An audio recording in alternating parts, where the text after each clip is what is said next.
여러분 안녕하십니까? 여야를 가릴 것 없이 정치인들에게 로비성 금품을 전달했다고 진술한 걸로 알려진 통일교 윤영호 전 세계본부장이 오늘 법정에 나와 지금까지 그의 입장이라고 알려진 내용을 뒤집는 듯한 발언을 했습니다. 최근 여러 오해를 받고 있는데 만난 적도 없는 분들에게 금품을 전달하는 건 말이 안 된다. 그런 진술을 한 적이 없다고까지 증언한 건데요. 수사 당시 그의 진술이라고 흘러나와 세상을 떠들썩하게 한 내용과 재판에 나와 직접 증언한 얘기가 왜 달라 보이는 걸까요? 첫 소식 차현진 기자가 보도합니다. 지난 8월 특검 조사에서 전재수 전 해양수산부 장관, 임종성 전 민주당 의원, 김규환 전 미래통합당 의원에게 수천만 원에 달하는 금품을 전달했다고 진술하고 정동영 통일부 장관과 나경원 국민의힘 의원의 이름도 언급한 것으로 알려진 윤영호 전 통일교 세계본부장. 오늘 자신으로부터 1억 원의 불법 정치자금을 받은 혐의로 기소된 권성동 국민의힘 의원의 재판에 증인으로 나왔습니다. 그런데 통일교의 정치권 로비 의혹과 관련한 기존의 입장을 뒤집는 듯한 발언을 했습니다. 권 의원의 변호인이 권 의원과 뭔가 주고받을 만한 신뢰관계가 있었냐고 묻자 애둘러서 말하겠다면서 여러 오해들을 최근에도 받고 있는데 제가 만난 적도 없는 분들에게 금품을 전달하는 건 말이 안 된다고 한 겁니다. 처음 만나는데 그런 상황을 구체적으로 묻는 건 어렵다고도 하면서 권 의원과의 신뢰관계가 부족해 선대위 본부장 사퇴 등의 이야기도 나누지 못했다는 취지로 말하기도 했습니다. 권 의원에게 1억 원을 전달했다는 수사기관에서의 진술도 직접 인정하지 않고 통일교 측의 부적절한 여야 정치인 접촉과 금품 전달 의혹에 대해서도 부인을 하기 시작한 것으로 보입니다. 임종성 전 의원과 김규환 전 의원의 경우 윤 전 본부장을 만난 적이 없다고 주장한 바 있습니다. 이어지는 권 의원 측 변호인 질문에 윤 전 본부장은 지금 세간에 회자되는 부분이 제 의도와 전혀 다르게 퍼지고 있다며 나는 그런 진술을 한 적이 없다고 답하기도 했습니다. 다만 구체적으로 어떤 진술을 하지 않은 것인지는 설명하지 않았습니다. 재판부는 오늘 15일에도 윤 전 본부장을 증인으로 부르기로 했습니다. MBC 뉴스 차현진입니다. 이러한 혼란 속에 경찰이 수사에 속도를 내고 있습니다. 전재수 전 해수부 장관 등 3명을 입건하고 출국 금지 절차에 착수했는데요. 이어서 박솔립 기자입니다. 경찰 특별 전담 수사팀이 피의자로 입건한 인물은 전재수 전 해양수산부 장관과 임종선 전 민주당 의원, 김규환 전 미래통합당 의원 등 3명입니다. 이들에 대해 출국 금지도 했습니다. 경찰은 전재수 전 장관에게는 뇌물수수 혐의를, 임종성, 김규환 전 의원에게는 정치자금법 위반 혐의를 우선 적용한 것으로 전해졌습니다. 윤영호 통일교 전 세계본부장은 지난 8월 김건희 특검에 2018년에서 2020년 사이 현금 2천만 원과 명품 시계를 전 장관에게 전달했다고 진술한 것으로 알려졌습니다. 2020년 총선 전에는 임종성, 김규환 전 의원에게 각각 3천만 원씩 경력금도 전달됐다고 했습니다. 세 사람은 의혹을 강하게 부인하고 있습니다. 불법적인 그 어떠한 금품 수수 전혀 없었다. 단연코 없었다. 분명히 제가 말씀을 드리도록 하겠습니다. 임종성 전 의원은 통일교로부터 어떠한 경제적 제공도 받지 않았다고 했고 김규환 전 의원도 한 푼도 받은 게 없다며 윤 전 본부장에 대한 고소를 검토 중이라고 반발했습니다. 정동영 통일부 장관과 나경원 국민의힘 의원은 입건되지 않은 것으로 파악됐습니다. 윤 전 본부장이 이들 이름도 언급하기는 했지만 금품을 건넸다는 진술은 없었기 때문입니다. 어제 구치소에 수감 중인 윤 전 본부장을 접견 조사한 전담 수사팀은 수사 기록과 진술 등을 토대로 조만간 강제 수사에 들어갈 것으로 전망됩니다. 정치자금법 위반 혐의의 경우 올해를 넘기면 공소시효 7년이 끝날 수도 있어서입니다. 통일교 측은 유튜브와 신문 광고 등을 통해 정치 권력과 결탁해 이익을 얻으려는 계획을 가진 적이 없다며 금품 전달은 윤 전 본부장 개인의 일탈이라는 입장을 내놨습니다. MBC 뉴스 박솔립입니다. 이런 가운데 통일교가 윤석열 전 대통령이 당선됐던 2022년 대선을 앞두고 전방위 로비를 한 정황도 드러났습니다. 윤영호 전 본부장은 당시 통화에서 국민의힘과 민주당을 모두 거론했는데 이런 통일교의 줄타기는 대선 한 달 전 한학자 총재가 윤석열을 선택하면서 일단락된 것으로 드러났습니다. 공태현 기자입니다. 20대 대선을 목전에 둔 2022년 2월 통일교 주최로 열린 한반도 평화서밋. 통일교는 이 행사에 참여할 해외 주요 인사와 이재명 대통령, 윤석열 전 대통령 등 당시 대선 후보의 만남을 추진했습니다. 1월 25일 윤영호 전 통일교 세계본부장은 당시 통일교 간부와 통화에서 40만 달러든 50만 달러든 우리가 후원한다 치고 정리하자며 그거를 처리해줘야 끈끈해지는 거고 보험을 드는 거라고 했습니다. 윤 전 대통령은 통일교 초청으로 내한한 마이크 펜스 전 미국 부통령을 만났습니다. 비핵화를 비롯한 우리 안보와 또 이런 한미 협력에 관한 그런 얘기들을 좀 나눴습니다. 윤 전 본부장은 2월 통화에서는 몇 명이든 통일교에 신세를 지게끔 해야 한다며 정치권에 연주를 댄 이유를 설명했습니다. 국민의힘이 신세를 졌다고 생각하게 하기 위해 펜스와 윤 전 대통령을 연결한 것이라고도 했습니다. 윤 전 본부장은 연이은 통화에서 두 후보 캠프의 대화 통로도 지목했습니다. 민주당은 문재인 정부 청와대 인사들과 당시 이재명 후보 캠프에 있던 인사 실명을 언급하며 두 개 라인으로 접근했다고 했고, 국민의힘은 권성동 의원 등 친윤석열계 의원들 실명과 함께 3개 라인으로 접촉했다고 했습니다. 여야 양쪽에 줄을 대려던 통일교는 대선 한 달 전쯤 지지 후보를 확정한 것으로 보입니다. 2월 28일 윤 전 본부장은 3, 4주 전 한학자 총재가 Y로 하면 좋겠다고 했다고 말합니다. 이들은 통화 과정에서 윤 전 대통령을 Y로 불러왔습니다. 윤 전 본부장은 이 같은 결정을 한 총재가 3월 2일 집회에서 이야기할 거라며 우리가 캐스팅 보트를 할 수 있는 입장이 된 건 고무적이라고 자평했습니다. MBC 뉴스 공태현입니다. 이런 가운데 국민의힘은 통일교 관련 의혹에 대해 여야를 가리지 말고 수사하자며 특검 도입을 요구하고 있습니다. 개혁신당도 제3지대 추천 특검을 제안하면서 양당이 대여 협공을 하는 모양새인데요. 고병찬 기자입니다. 국민의힘이 더불어민주당의 통일교 금품수수 의혹을 통일교 게이트라 명명하고 대대적 공세에 나섰습니다. 경찰 수사와 별도로 국회는 즉시 통일교 게이트 특검 도입을 준비해야 합니다. 새 특검은 민중기 특검의 직무유기도 철저히 조사해야 합니다. 그동안 권성동 의원의 구속과 통일교 집단 입당 의혹 등으로 수세에 몰렸던 국민의힘이 전세를 역전시킬 기회라고 판단한 겁니다. 이 정도 사안이 터졌으면 민주당도 당당하게 특검을 받아야죠. 우리 진실을 가려보자 한다면서 특검을 거부할 이유가 있겠습니까? 나경원 의원 등도 통일교 측과 접촉했다는 의혹이 제기된 상황이지만 국민의힘 지도부는 이미 나 의원이 결백을 주장한 만큼 여야를 가리지 않고 특검이 수사해야 한다는 입장입니다. 야당이 추천하는 공정한 인사를 통해서 이 부분에 대한 진실이 명확히 드러나기를 기대하고 있습니다. 특검뿐만 아니라 국정조사 등 진실을 밝히기 위해 다양한 수단들도 병행될 필요가 있다고 생각을 합니다. 그러나 나 의원 측은 이름이 언급됐다는 이유만으로 특검 수사 대상이 된다는 건 말이 안 된다며 당 지도부와는 입장차를 보였습니다. 거대 양당이 통일교 게이트에 연루된 만큼 개혁신당 또는 조국혁신당 등 제3자가 특검을 추천해야 한다는 주장도 나왔습니다. 통일교 게이트에 연루된 기득권 양당이 아닌 제3지대가 추천하는 특별검사입니다. 지금 필요한 것은 변명도 경찰 핑계도 아닙니다. 보수 야권을 중심으로 통일교 게이트 특검법 논의가 시작된 가운데 구체적인 특검 법안은 이르면 다음 주 중 마련될 전망입니다. MBC 뉴스 고병찬입니다. 더불어민주당은 통일교 관련 의혹이 사실로 드러나면 가차없이 처리하겠다는 강경 방침을 밝히고 있습니다. 다만 당사자들이 모두 의혹을 적극 부인하는 데다 확실한 근거도 부족해 경찰 수사부터 지켜보겠다는 입장인데요. 김상훈 기자가 보도합니다. 전재수 전 해양수산부 장관 사퇴 하루 만에 열린 더불어민주당 최고위원회의. 정청래 대표, 김병기 원내대표는 통일교 의혹에 대한 언급 없이 내란 청산만을 강조했습니다. 정 대표는 특히 2차 종합특검을 발족해 미진한 수사를 이어가야 한다고 말했습니다.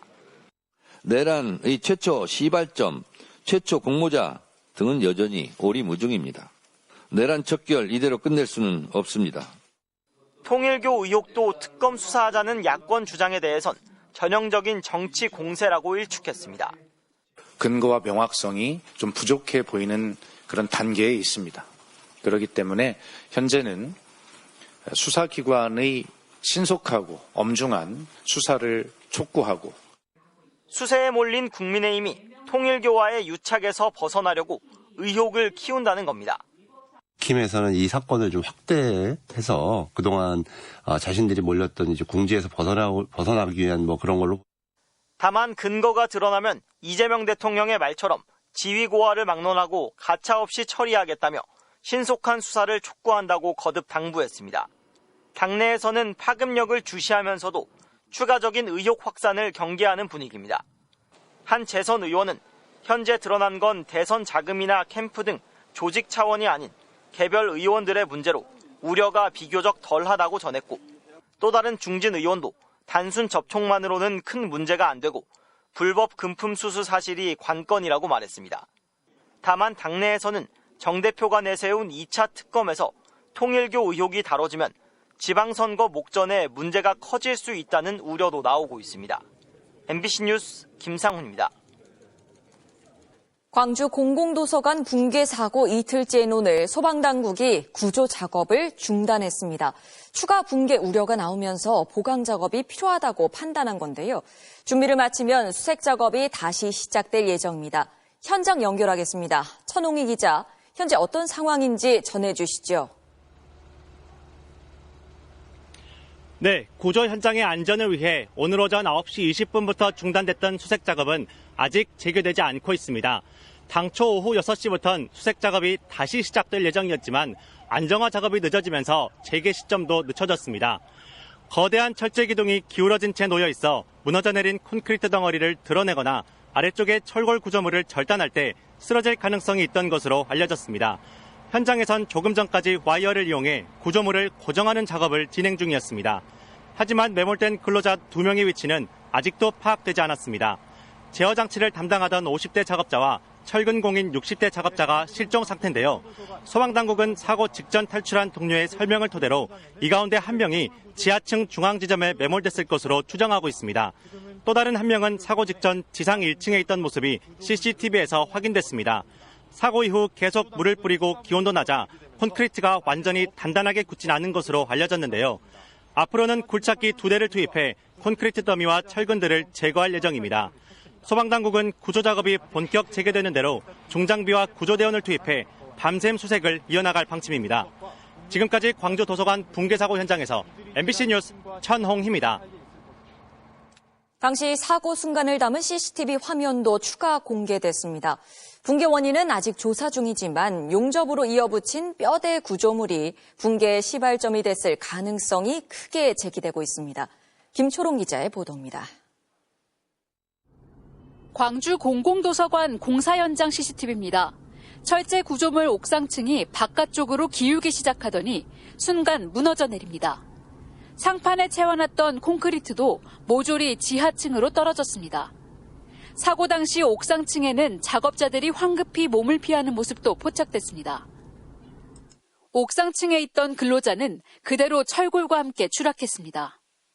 오늘 광주시에서 공개한 드론 촬영 영상입니다. 지하층까지 꺼진 구조물 사이로 실 같은 철근들이 얽혀 있고 그 사이를 콘크리트가 막고 있습니다. 소방대원들이 입구를 찾아 구조를 시도하지만 철근으로 거미줄같이 얽혀 있는 상태. 구조물들, 그런 것들이 뒤엉켜 있기 때문에 일일이 손으로 저희들이 구조대원들이 다 절단을 해가면서. 공사장 내에 추가 붕괴 위험이 있어 잠시 구조 작업을 멈추고 구조대원들이 안전하게 진입할 수 있도록 하는 구조물 안정화 작업이 진행되기도 했습니다. 붕괴된 부분은 구조물의 중간 부분, 건물을 지탱하는 양옆 기둥은 힘없이 구부러졌습니다. CCTV 붕괴 장면을 보면 철제 구조물은 뒤틀리다 끊어져 대각선으로 꺾인 뒤 무너집니다. 전문가들은 이번 사고와 관련해 전체적인 철근 용접 부실 등 구조적 불안정성을 원인으로 지목했습니다. 이쪽에 현재 찢어진 걸 봤을 때는 굉장히 큰 힘이 작용이 됐든지 아니면은 실제 이제 건드지 못할 정도로 현재 어떤 시공 관리가 부실했다. 공사 관계자들에게도 철근 부실 시공 여부에 대한 질문이 쏟아졌습니다. 이 볼트가 물고 있기 때문에 이 부재가 같이 떨어졌기 때문에 매끄럽게 보일 수밖에 없습니다. 지금 판단하시기에 용접 부실이 좀 사고의 원인이다 이렇게 짐작하시는 게 좀 아직 그것은 제가 말씀드릴 수는 없을 것 같습니다. 철근 공사를 수십 년간 해온 실종자 가족들도 철골 구조 문제 가능성을 지적했습니다. 지금 보시면은 빔이 저렇게 딱뚱 잘라진다는 거는 하나의 용접 불량이라든가 볼트 체결 불량이라든가. 경찰은 형사 기동대장을 팀장으로 한 전담팀을 꾸렸고 시공사를 상대로 주요 자료를 확보하는 등 본격적인 수사에 착수했습니다. MBC 뉴스 김초롱입니다. 쿠팡 개인정보 유출 사태 속보입니다. 최근 사태 이후 온라인에서 물건을 판매하는 소상공인들에게 큰 변화가 생겼다는 제보가 접수되고 있는데요. 쿠팡 측이 쿠팡보다 비싸게 팔아서는 안 된다며 네이버나 다른 데 판매 가격을 인상하라는 압박을 더 노골적으로 한다고 합니다. 조건희 기자가 단독 취재했습니다. 경기 광주의 한 식자재 창고. 박모 씨는 이 식자재들을 네이버 스토어를 통해 온라인 판매하고 있습니다. 그런데 최근 공급업체들 전화가 쇄도했습니다. 지금 사장님 4,700원에 하고 있는데 일단은 1,000원 이상으로. 당초 바질 페스토 190g을 4,700원에, 2개를 묶어 9,000원에 네이버에서 판매하고 있었는데 가격을 올려달란 요구였습니다. 이유를 묻자 쿠팡 때문이란 답이 돌아왔습니다. 1,000원에 판매하고 계시는데 그게 걸렸어요. 어디에 걸렸다는 거예요? 쿠팡이. 같은 상품이 네이버에서 더 싸게 팔린다는 걸 확인한 쿠팡이 공급처를 압박했다는 얘기입니다. 옛날에는 심하지가 않았는데 좀 노골적이에요. 한 온라인 애견용품 업체도 최근 제조사로부터 비슷한 요구를 받았습니다. 쿠팡보다 싸게 판다고 난리를 친다며 네이버에서 판매 가격을 올려달란 겁니다. 너무해요. 쿠팡 애들보다 가격 낮으면 안 된다고 그러는 거잖아요. 해마다 더 심해지는 것 같은데. 최근 개인정보 유출 사태 이후 부쩍 이런 요구가 많아졌다고 합니다. 유출된 지 얼마 안 됐잖아요. 그리고 제가 요 며칠 사이에 한 3-4번을 받았으니 얘네가 확실히 쿠팡에서 사람들이 더 떠나니까 조금 더 그렇게 심하지 않나? 개인정보 유출 사태 이후 쿠팡 이용자가 예전보다 주간 평균 11만 명가량 준 것으로 나타났습니다. 쿠팡 이용 행태를 묻는 한 설문조사에서 응답자의 40%가 이용을 중단했다, 7%는 탈퇴했다고 밝혔습니다. 이용자 이탈이 업체 압박으로 이어지는 게 아니냐는 질문에 쿠팡은 고물가 시대에 최저가로 판매하기 위해 납품사와 공급가 협상을 하는 것이라고 답했습니다. MBC 뉴스 조건입니다. 쿠팡의 경쟁사 가격 인상 압박, 처음 제기된 의혹이 아닙니다. 4년 전에도 납품업체에 갑질을 한 사실이 적발돼 30억 원대의 과징금이 부과됐었는데요. 그때도 쿠팡은 책임을 회피하고 소송전에 나섰습니다. 원석진 기자입니다. 쿠팡의 납품업체 쥐어짜기식 행태는 이미 4년 전에도 있었습니다. 지난 2021년 공정거래위원회는 쿠팡에 과징금 32억 9천만 원을 부과했습니다. 쿠팡이 최저가 전략을 고수하기 위해 납품업체 101곳에 경쟁 온라인몰 판매가를 부당하게 올리도록 한 것으로 조사됐습니다. 최근에는 그게 유통업체로 이미 힘이 넘어갔다는 건 누구나 다 아는 사실이고요. 대기업 업체인 납품업체 하더라도 그들에 대해서도 우리도 힘이 있다고 인정한 케이스고. 공정위는 쿠팡이 당시 적자라는 이유로 과징금을 깎아주고 검찰 고발도 하지 않았습니다. 쿠팡은 대형 로펌 정관 변호사들을 선임해 소송전에 돌입했습니다. 지난해 6월 법원이 정상적인 거래 관행을 벗어난 것이라고 인정하기 어렵다는 이유 등으로 쿠팡 손을 들어줘 지금은 대법원에서 다시 다투고 있습니다. 이번 개인정보 유출 사태 때도 쿠팡은 정부의 지시를 순순히 따르지 않았습니다. 개인정보 노출이라고 했던 쿠팡은 개인정보보호위원회가 유출로 다시 공지하라고 지시하자 이를 요청에 따른 조치라고 고객들에게 알렸습니다. 최근 국회에 나와 정보 유출 사태를 끝까지 책임지겠다던 박대준 쿠팡 대표는 돌연 사임했습니다. 쿠팡은 미국 모회사 소속 법무총괄 미국인을 임시대표로 내세우고 개인정보 유출 사태에 대한 수습을 위해 적극적으로 나서는 차원이라고 설명했습니다. 하지만 한국 사정을 잘 모르는 외국인을 방패막이로 세워 쿠팡 청문회를 무력화하려는 전략이라는 비판도 나옵니다. 공식 사과나 입장 표명이 없는 김범석 쿠팡 창업주는 아직 청문회 참석 여부를 밝히지 않고 있습니다. MBC 뉴스 원석진입니다. 이틀째 열린 정부 부처 업무보고에서 쿠팡을 겨냥한 이재명 대통령의 발언이 있었는데요. 이 대통령이 규정을 위반해 국민에게 피해를 주면 회사가 망한다는 생각이 들도록 제재해야 한다고 강조했습니다. 제재가 약하기 때문에 개인정보 유출 같은 법 위반을 해놓고도 기업들이 뭐 어쩔 건데 같은 태도를 보인다고 지적했는데요. 정부는 앞으로 매출의 10%까지 과징금을 늘리는 방안을 추진할 방침입니다. 홍신영 기자입니다.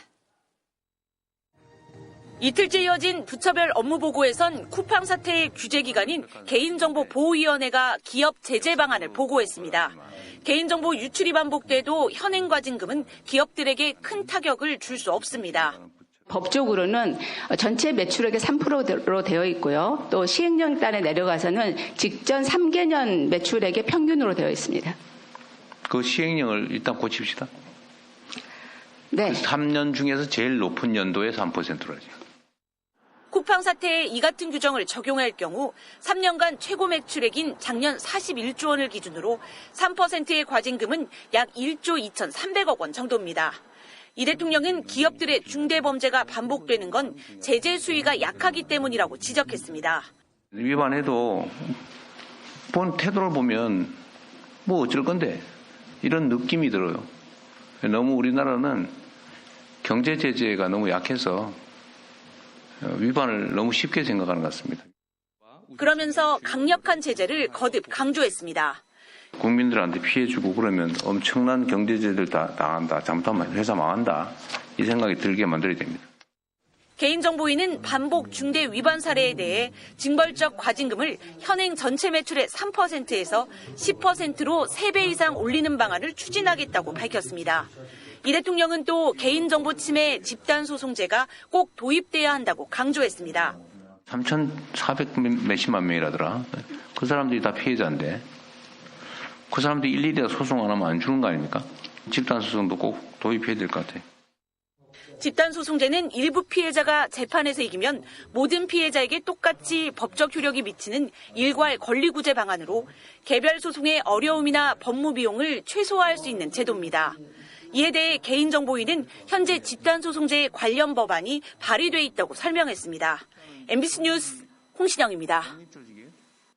대규모 개인정보 유출 사태가 터진 쿠팡에 대해 이용자들이 손해배상 청구 소송에 이어 쿠팡 경영진을 형사 고소하고 나섰습니다.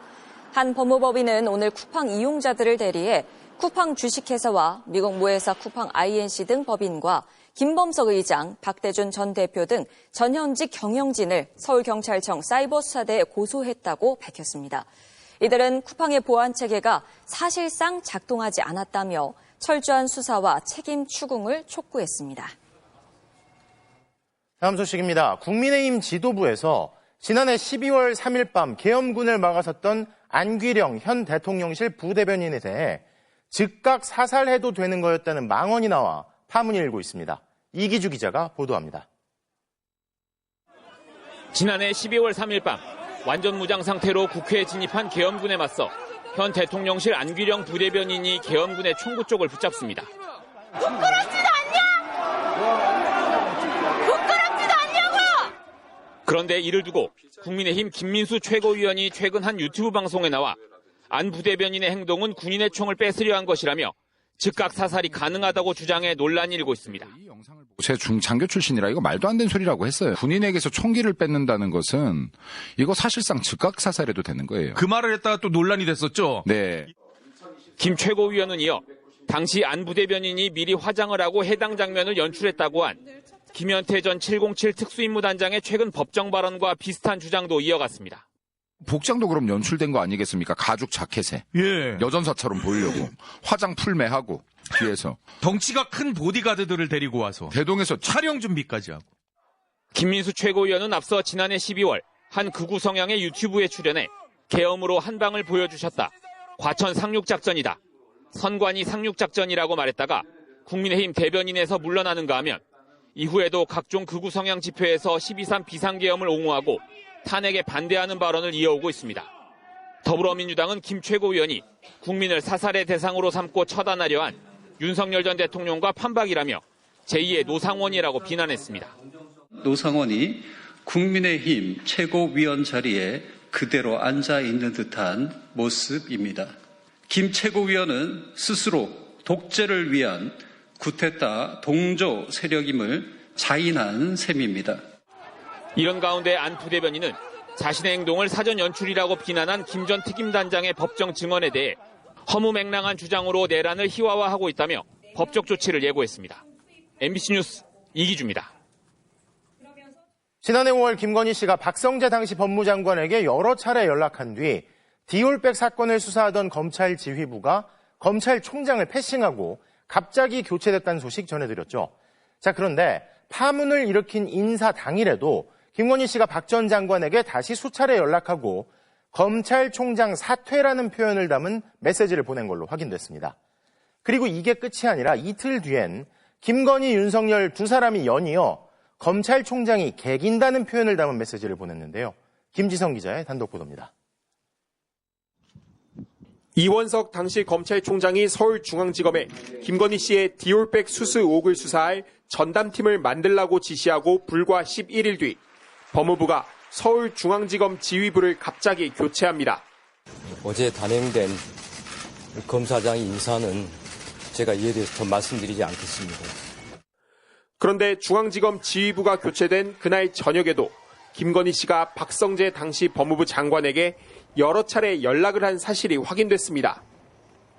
먼저 저녁 8시 30분쯤 박 전 장관 휴대전화로 텔레그램 전화가 왔습니다. 발신자는 김건희 안방마님의 줄임말로 보이는 김안방이었습니다. 통화가 끝나고 몇 분 뒤 김 씨는 수사팀 교체로 이원석 총장이 사표를 고심한다는 내용이 담긴 기사 링크를 전달하기도 했습니다. 김 씨는 약 10분 뒤 다시 박 전 장관에게 네라는 메시지도 보냈습니다. 이틀 뒤 이번엔 김 씨와 윤석열 전 대통령 모두에게서 용산이 총장의 업무 실적, 능력, 자기정치 등의 문제점을 지적하며 용퇴를 요구했지만 총장이 거부하고 개기기로 했다는 내용의 텔레그램 메시지가 도착했습니다. 다만 휴대전화 속 데이터가 아직 완전히 복원된 게 아니어서 윤 전 대통령 부부의 전화와 메시지에 박 전 장관이 어떤 대답을 했는지는 파악되지 않았습니다. 박 전 장관 측은 한두 차례를 제외하고는 김 씨에게 답장조차 하지 않았다는 입장이지만 김건희 국정농단 특검은 박 전 장관이 수사팀 교체나 이원석 총장 거취와 관련한 언급을 했을 가능성이 높은 것으로 의심하고 있습니다. 실제로 5월 30일 김주현 당시 대통령실 민정수석은 박 전 장관에게 장관님 인사 실력이 워낙 훌륭하셔서 말끔하게 잘 된 것 같다. 감사하다는 메시지를 보냈습니다. 박 전 장관과 김 전 수석은 윤 전 대통령의 최측근으로 이상민 전 행안부 장관, 이완규 전 법제처장과 함께 이른바 법조 4인방으로 불리기도 했습니다. MBC 뉴스 김지성입니다. 윤석열과 김용현 등 내란 핵심 피고인 재판이 어떤 과정을 거쳐 직위현 재판장에게 가게 됐는지는 여전히 의문에 휩싸여 있죠. 법원 내부 인사들에 따르면 1년 전 내란 사건 첫 기소 당시 서울중앙지법 재판장들은 이런 내용을 논의했다고 합니다. 유서영 기자의 단독 보도입니다. 지난해 12월 27일 검찰이 김용현 전 국방장관을 내란 중요 임무 종사 혐의로 재판에 넘겼습니다. 12.3 비상계엄 사태와 관련한 첫 기소형이 모였습니다. 내란 사건을 어느 재판부에 맡겨야 할지 논의하기 위한 자리였는데 이메일이나 전화를 통하지 않고 재판장 전원이 직접 모여 배당에 관한 의견을 나누는 건 상당히 이례적인 일이었다고 합니다. 복수의 회의 참석자는 당시 무작위 전산 배당엔 전반적으로 이견이 없었지만 대상을 어떻게 선정할지를 두고 여러 의견이 오갔다고 전했습니다. 우선 나온 의견은 재판부에 온 지 2년이 지나 재판장의 사무 분담이 바뀔 예정이거나 3년이 지나 법원을 옮길 예정이었던 재판부를 제외하자는 것, 또 성폭력 전담 재판부 역시 제외하자는 의견이 나온 걸로 전해졌습니다. 성폭력 전담 재판부에서 내란 사건을 맡는 것이 외부에선 이상해 보일 수 있다는 이유였습니다. 그런데 2, 3년차 재판장만 제외해도 배당 후보로 남는 재판부가 서너 곳밖에 되지 않았다고 합니다. 결국 인사 시기가 임박해 중앙지법을 떠나야 하는 재판장이 있는 재판부와 주요 사건을 선고하는 재판부를 제외하기로 기준을 좁혔더니 10곳가량이 남았고 이 재판부들을 대상으로 전산 배당이 실시됐습니다. 국민적 관심이 쏠린 내란 사건 배당 과정에서 판사의 인사 이동만 결정적인 변수가 된 셈입니다. 배당 결과 경제, 식품, 보건 사건을 주로 맡던 직위원 재판부가 김용현 전 장관 사건을 맡게 됐고, 내란 중요 임무 종사 혐의로 기소된 조지호 경찰청장, 그리고 내란 우두머리 혐의를 받는 윤석열 전 대통령 사건도 동일성이 높은 관련 사건으로 분류돼 줄줄이 직위원 재판부에 배당됐습니다. MBC 뉴스 유서영입니다. 내란 전담재판부 설치안에 대해 우려를 표하고 있는 법원은 사건의 무작위 배당이 재판 독립과 공정의 핵심 토대라고 주장해왔죠. 자, 그런데 재판장 회의에서 오갔다는 논의들을 보면 그동안 내란 사건 재판 배당이 온전히 무작위로 이루어졌다고 할 수 있는지는 의문인데요. 이어서 윤상문 기자가 단독 보도합니다. 내란 재판들은 모두 적시 처리 필요 중요 사건으로 지정돼 있습니다. 말 그대로 제때 처리해야 할 중요한 사건이기 때문에 배당할 때부터 특별한 취급을 받습니다. 사건의 전문성, 복잡성, 재판장의 인사이동 가능성, 현재 업무량 등을 종합적으로 고려해 특정 재판부를 지정해 배당하거나 특정 재판부를 배제한 채 무작위 배당할 수 있습니다. 사법부는 재판의 독립을 위한 무작위 배당의 중요성을 강조해왔습니다. 배제 사유에 있는 재판부를 제외하고 나머지 재판부를 상대로 해서 무작위 전산 배당을 한 것은 그 당시로서는 어쩔 수 없는 선택이었지 않았을까 생각을 하고, 문제는 사법부 밖에선 그 기준이 자의적으로 비춰진다는 겁니다. 내란 사건 무작위 배당 후보 재판부를 추리려고 인사이동 가능성과 업무량 등을 고려했더니 14개 재판부 중 10여 곳이 빠지게 되자 결국 4곳만 배제했습니다. 회의에선 더 주관적인 이야기도 오갔습니다. 부패 사건 전담부가 사건을 맡아야 하는 것 아니냐는 논의도 있었다는 겁니다. 법원 예규의 부패 사건에 내란죄는 포함되어 있지 않다 보니 예규를 고쳐야 한다는 말도 나왔다가 사후에 기준을 만들게 되는 문제로 없던 이야기가 됐습니다. 외부의 시선을 의식해 성폭력 전담 재판부를 배제하자는 제안이 나온 것에 대해서 한 참석자는 재판을 안 맡으려고 저러나 하는 생각이 들었다고 당시 상황을 전하기도 했습니다. 개별 법관에 대한 사건 배당은 최대한 객관적이고 투명한 기준으로 수립되어야 한다. 사법부가 무작위 배당 원칙이 깨진다는 이유로 내란 전담 재판부에 반대하며 인용한 보고서입니다. 서울중앙지법은 재판장 협의 내용을 공개하면 불필요한 오해가 생기고 자율적 협의도 어려워질 수 있어 이날 회의의 구체적인 내용을 공개할 수 없다고 밝혔습니다. MBC 뉴스 윤상문입니다. 쿠팡 사건 외압 의혹을 받는 엄희준 검사가 쿠팡 사건 말고 다른 사건 수사에서도 수사팀의 결론을 뒤집었다는 진술이 확인됐습니다. 수사팀은 형사처벌까지 갈 사안이 아니라며 무혐의 보고를 했지만 당시 엄희준 검사가 직접 문구까지 고친 끝에 결론이 기소로 뒤집혔다는 건데요. 구나연 기자의 단독 보도입니다. 지난 2023년 3월 임기가 1년 8개월 남은 나희승 코레일 사장 해임안을 당시 윤석열 대통령이 제가했습니다. 오봉역 사망사고, 영등포역 선로 이탈 등의 사고가 잇따르자 당시 원희룡 국토교통부 장관이 제청한 해임 건의안을 받아들인 겁니다. 문재인 정부에서 임명된 공공기관 사장이 윤석열 정부 들어 해임된 첫 사례였습니다. 원 전 장관은 곧장 후임 공모를 지시했습니다. 져야 될 책임과 위험에 대한 부담이 어마어마하게 크기 때문에 공모 과정을 통해서 최선의 적임자를 뽑도록 하겠습니다. 그런데 여기서 잡음이 발생했습니다.